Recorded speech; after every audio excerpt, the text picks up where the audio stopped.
Hey guys, what's up? It's Ryan, and today I'm going to talk to you about something that I think is very critical to your career, but is severely underrated. And what that is counter offering. So let's talk about why we want a counter offer. First and foremost, it's the easiest way, I believe, to help advance your career. And what do I mean by that?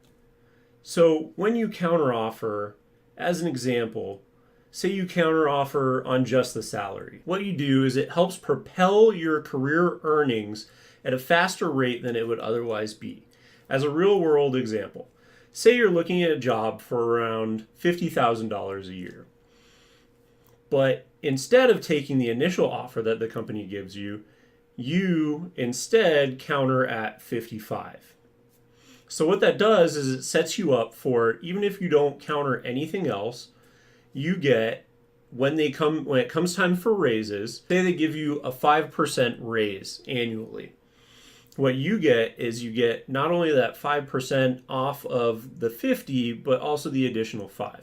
So as you can see, it kind of adds up year over year, and it helps snowball in that manner. Not only that, but when you go to another position, your next position, and they ask you what are your salary expectations or what were you making at your previous job, you have a higher number to go to them, and it really helps you demand more in your next position. Also, you have to keep in mind that when a company offers you a position, they have a set number in their mind or set aside that they can give you for the position.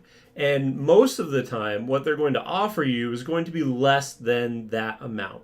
So with you countering their initial offer, really you're just digging a little bit more into that fund that they have set aside for you. So in actuality, the chances of you getting your counter offer approved are very high. And at the end of the day, who doesn't want more money? As a perfect example, I actually have had multiple jobs where I have counter offered, and really I've only been turned down on one of them. And the worst thing that happens is they say no.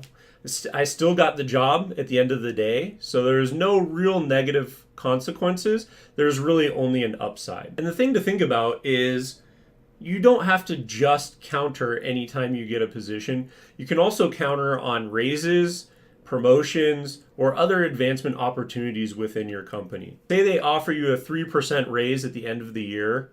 Why not ask for 5? Or, hey, I've been here a year, 2 years, whatever it is. I think I deserve a little bit more paid time off, a little bit more vacation time. I actually had a friend that we were at the same company. I didn't counter on the vacation time, but for her, vacation was something that was very important. So what she actually did was she countered, and she ended up with 2 more weeks of vacation than I did, just because that was one of the things that she had countered on. And in actuality, she wouldn't have gotten those 2 weeks until she was an employee with the company for 5 years. So really that jettisoned, essentially in that portion of her career, jettisoned her to the 5-year spot. And that's something that, depending on your state, if they don't have to pay out at the end of the year, doesn't really cost them too much, except for obviously your productivity that is lost when you're gone. But if it's a well-run company, usually that's not going to be too big of a hardship for them. So that's another thing. When your company gives you an annual raise of 3%, why not ask for 5? Or if you get a promotion to a director level or a manager level or whatever that is that you're looking for, and they give you a certain salary amount, you can ask for more than that. Again, they've chosen to give you this bump already.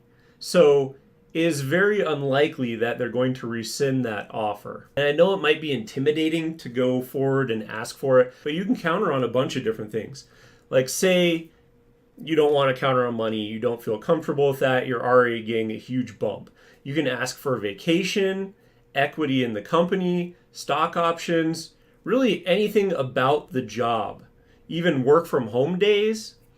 If these are things that are important to you or that would add value or enjoyment to your position and your job, I highly suggest that you think about countering on these, because what it's going to do is it's going to raise your enjoyment with the work. And at the end of the day, it's going to make you perform better because you're going to be enjoying the place that you are working. At the end of the day, what it comes down to is that you have to believe in yourself and your own self-worth. If you're not going to bet on yourself, who is? Take it from my personal experience, guys. Nothing bad can come from countering. Really, there are only possible positives, and the worst thing they can say is no, which is not the end of the world. And it's not no to you working there, it's just no to that counter. All right, guys. Well, that's going to do it for me today. Thank you very much for watching this video. If you have any comments or questions about how to counter, why, or anything like that, feel free to leave those in the comments below. I'd be more than happy to answer any questions that you have. If you enjoyed this video or found it helpful in any way, feel free to leave a like or subscribe to the channel down below for any additional content for myself. Have a great day, and we'll see you next time.